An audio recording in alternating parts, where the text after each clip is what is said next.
So the second half of this session, I'm going to kind of give you an introduction to DataCamp, more on a higher level.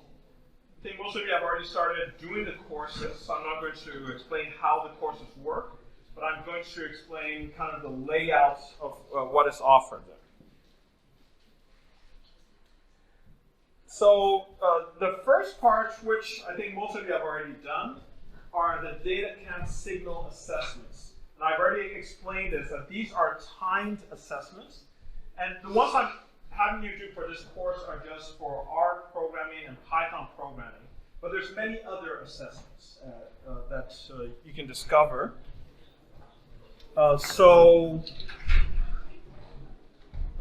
Here's...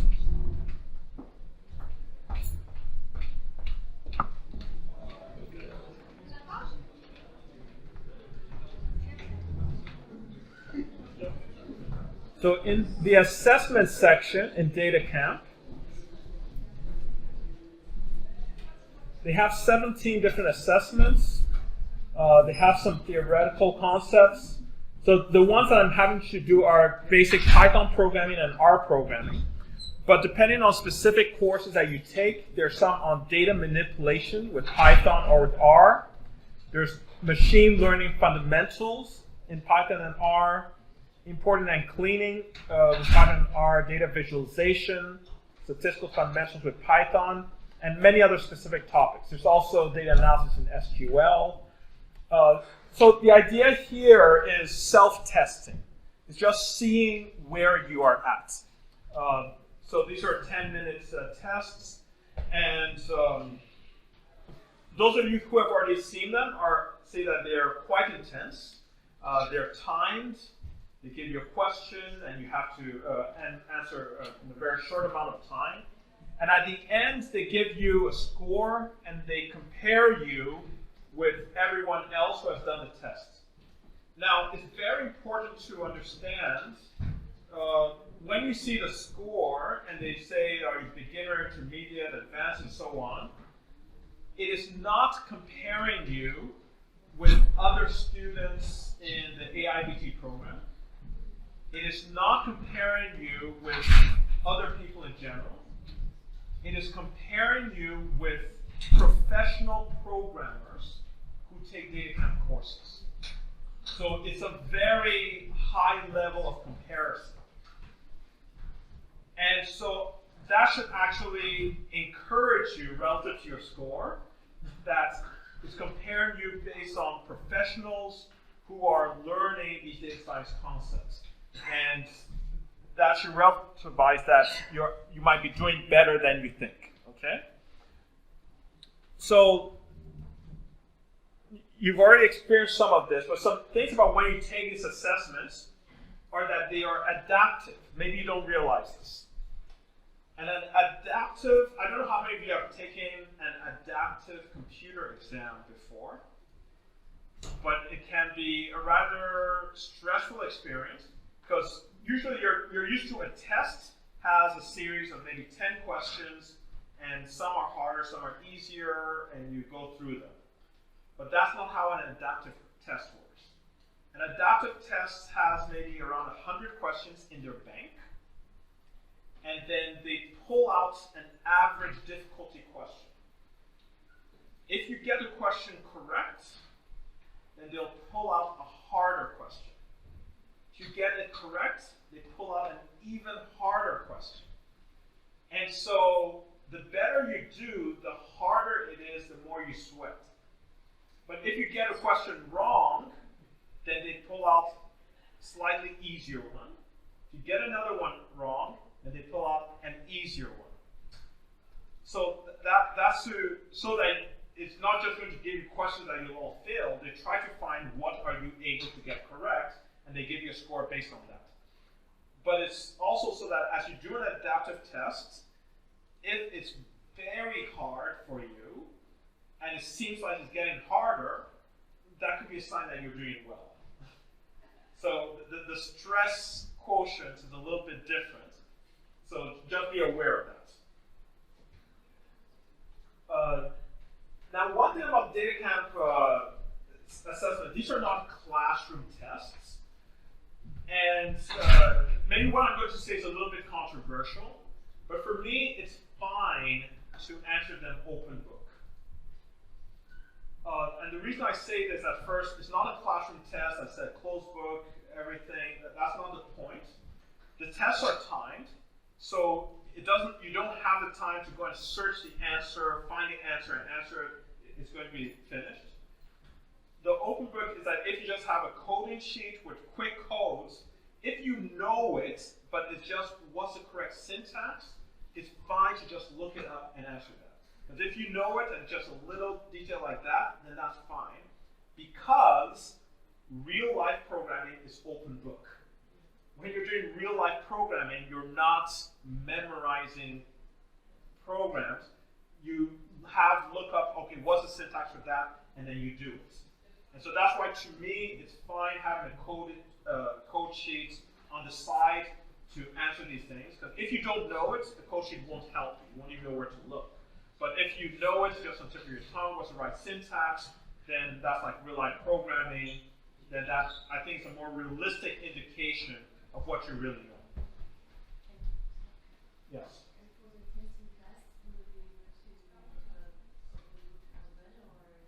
This class, okay, I'm talking about just, this is a very special class. Your grades are not based on your score.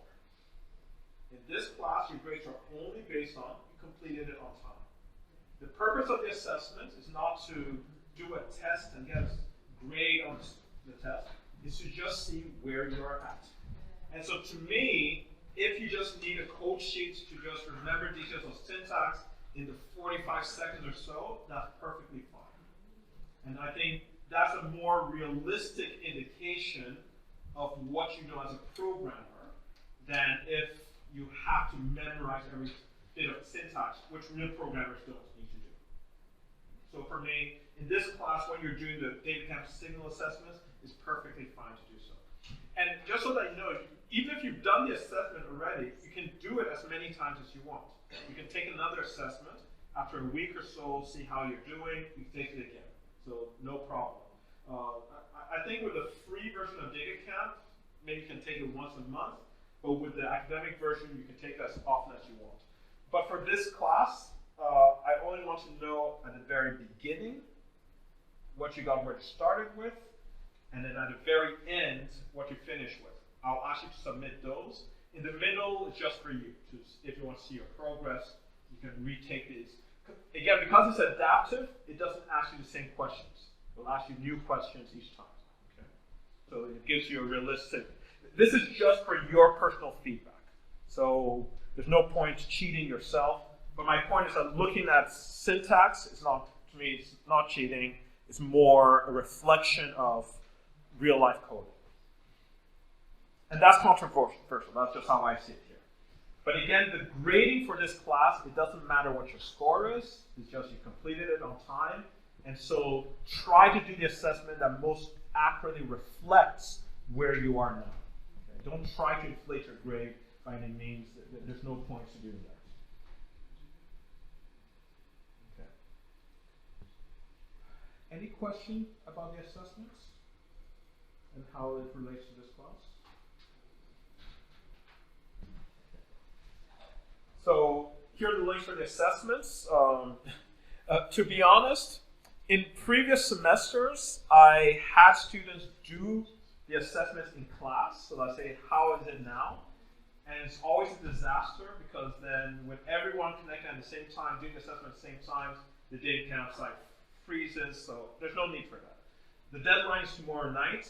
But especially for those who have not yet started DataCamp, please do the assessment before you start DataCamp. Because, and I sent you the email to do the assessment first, because I want to see, and you should like to see, where you start out with in the program before any intervention such as DataCamp, so that at the end of the semester, you can have a fair comparison. And you can really know what your progress is. Okay, now I want to give you a brief survey of what DataCamp offers. And actually, as I started doing this, I just realized I forgot to include in my slides a very important part of DataCamp, which are the projects. So I'll present the courses first, but please, if I forget, remind me to show you about the projects. Okay, it's a very important part. That was added, I think, just a couple of years ago. It was not there originally. Okay, so DataCamp has Python courses. And specifically, going through the courses,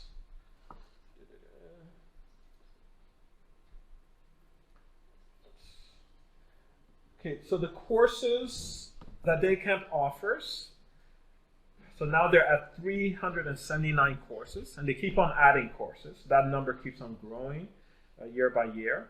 So it's on the Courses tab. And here, to find the courses, let me make this just a little bit smaller. You can see better.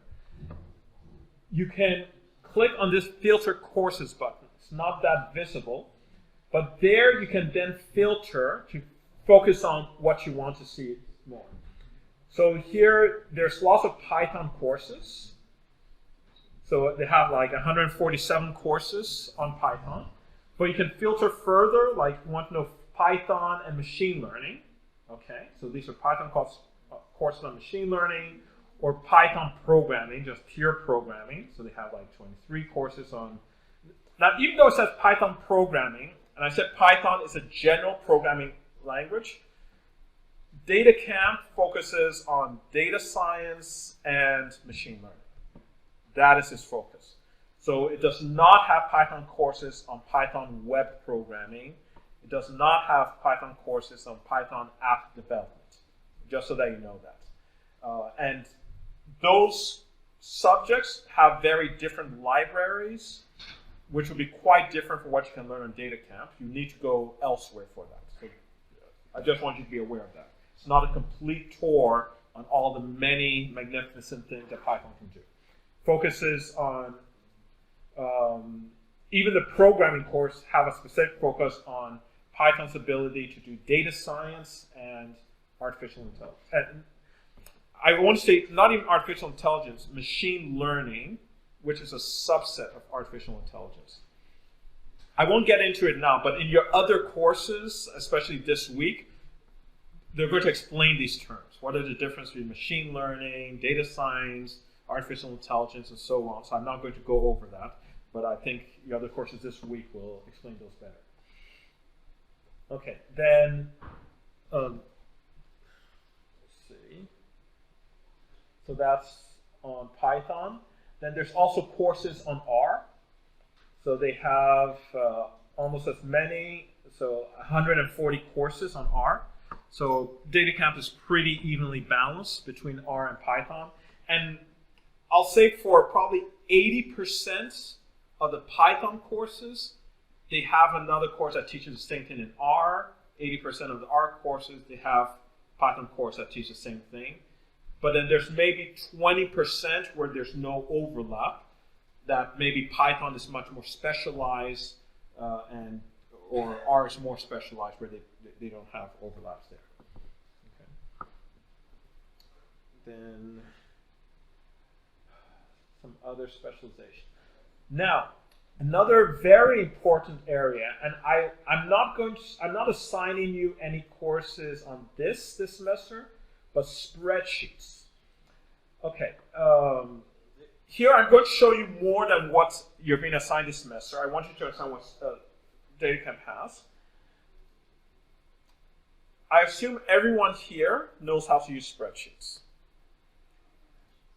But I think it's very likely that most of the people here don't know the real power of what spreadsheets can do. Most of you probably don't know, well, you might know some basic functions in spreadsheets, but there's a lot of very powerful functions. And knowing how to use spreadsheets effectively, how to use functions, is one of the most powerful data analysis skills that anyone can have. And just think about it. Spreadsheets such as Microsoft Excel, Google Sheets, are the #1 data analysis tool in the world that almost everyone has. That's on pretty much every computer. And it's the easiest one to start up. Your data often comes in that. And instead of getting your data out of that into Python and R and manipulating, if you know how to manipulate things in spreadsheets, you can take care of 80% of your data analysis needs, even if you know Python and R. And so, I mean, I use advanced spreadsheet functions almost every day at work, even though I know advanced programming, because once you know how to do it, it's just so much easier to do so many things. And so DataCamp has some a very good series of courses on that. Now, I can use this opportunity to introduce the tracks, because here you have, they have 13 courses, kind of where do you go, what do you do. The DataCamp tracks are very good guidance on what you might do. There are skill tracks and career tracks. First of all, skill tracks are a series of usually around 5 courses or so that focus on specific skills. So now I've sung the praises of spreadsheets. You say, okay, you'd like to know spreadsheets better. So if you click on spreadsheet tracks, well, there's spreadsheets fundamentals, and there's 2 courses there. So really, if, okay, you're not so comfortable with spreadsheets, well, they have data analysis in spreadsheets and intermediate spreadsheets. And right away, data analysis spreadsheet, it does not start from 0. It assumes that you know a little bit of spreadsheets. But for instance, how many people here know how to use VLOOKUP? I think en français, c'est recherche V. Okay, so most people here. So if you already know that, you can skip to the next one. But if you don't know that, I mean, that is like one of the most useful functions there is. So just doing that is great. Then the intermediate spreadsheets course, that's probably where most of you would start. If you already know spreadsheets. And when I say most of you would start, that's where almost everything there, you're going to learn a lot of useful things that will suddenly become things that you'll use pretty much every week. At least one thing you might learn of this course, you'll end up using every week of your working life. So just really useful things. So the point here is that the skill tracks kind of give you a suggestion of a sequence of courses that build specific skills. And so if, like in Python, you have skill tracks on, okay, fundamentals, getting started. If you want to learn more about deep learning, here's a sequence of courses on that. Natural language processing, here's a sequence of 6 courses that focuses on that. If you're interested in the finance domain, here's 6 courses, and so on. So the skill tracks are a good series of courses that guide you. The career tracks are much more in-depth. They're like if you want to become a data scientist, and the tracks are usually like 15 to 20 courses, or let's say 10 to 20 courses depending. So, and they're the idea that you want to really build the skills for a career. In this semester, computer programming support, you're going to go through a lot of the fundamental courses, but they say if you'd like to go on in more depth, here's a recommendation of a path. So if you really like the programming, well, here's a path to become a really good R programmer or Python programmer. If you're interested in maybe statistics, here's a good track for really understanding it. If you want to go in depth in machine learning, well, here's a machine learning scientist track with Python with 23 courses. And that's not something that you finish in a short time, but a long-term goal, maybe even if you do one a month, eventually you build a very strong skill set. If you really like working with data engineer. So they don't have that many career tracks, but it's the kind of thing that this is what I would like to do. And these are all very technical. So on the more technical side of skills. So these are guides for what you might do beyond just the course that I recommend.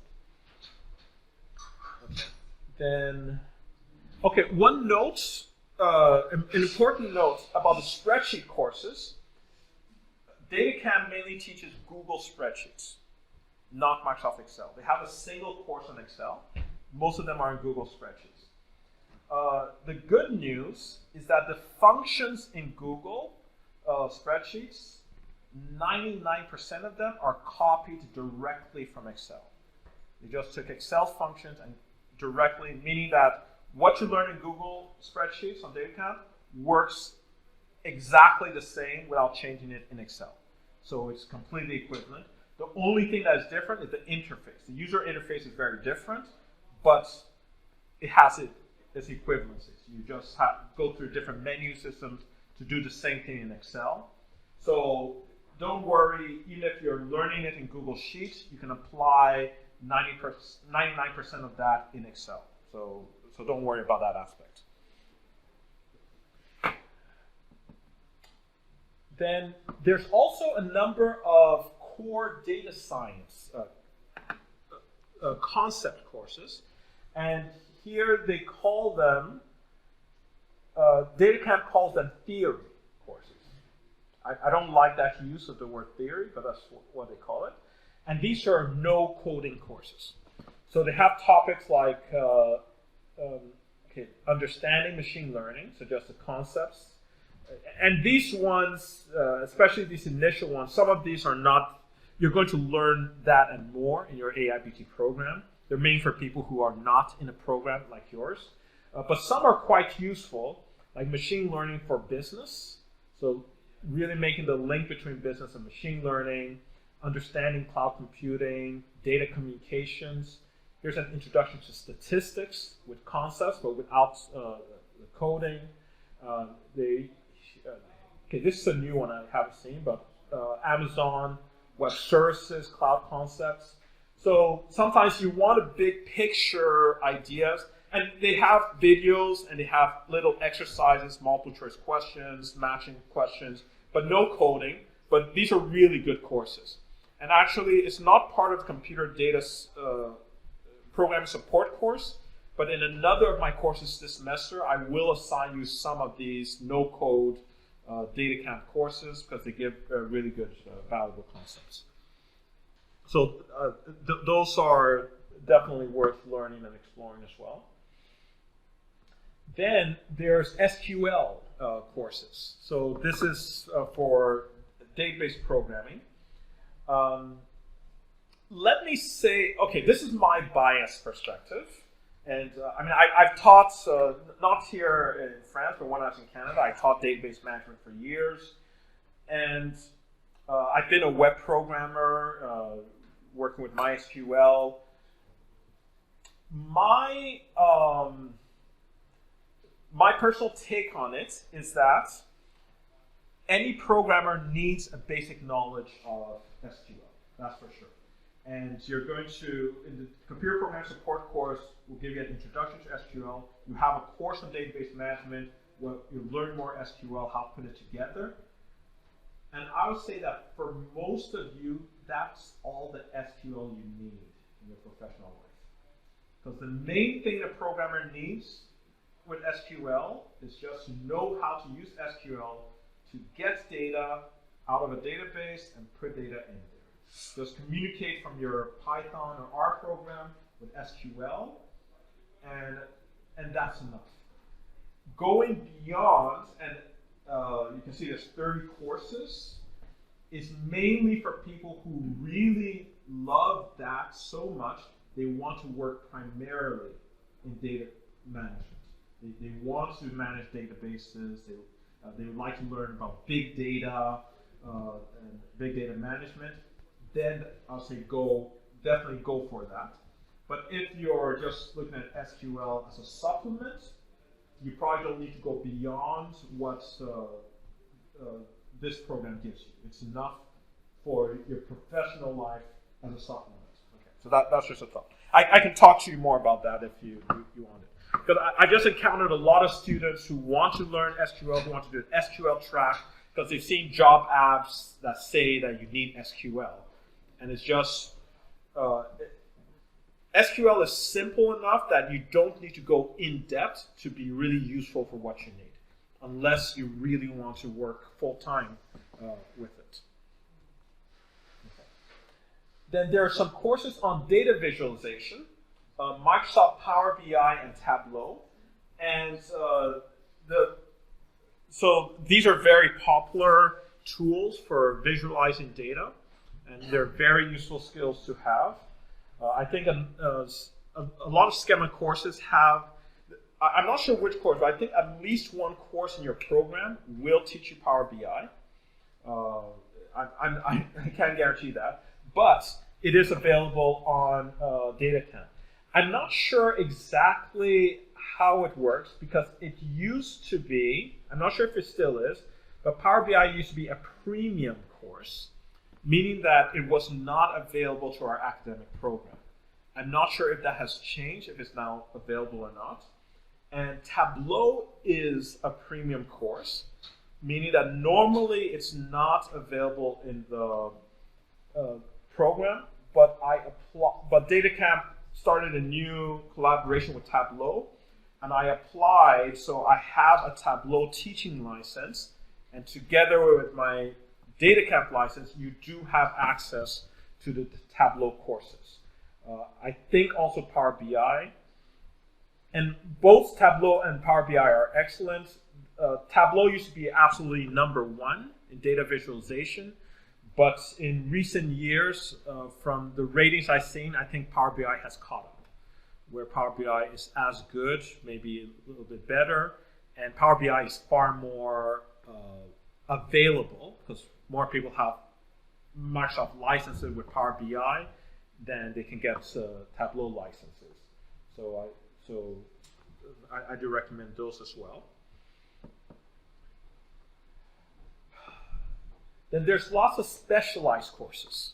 So meaning that's not just a language.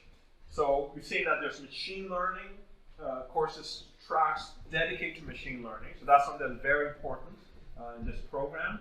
There's tracks dedicated to statistics, learning how to, and just on a high level, machine learning is about giving computers data and the computer learning to find patterns from the data or learning how the data is structured.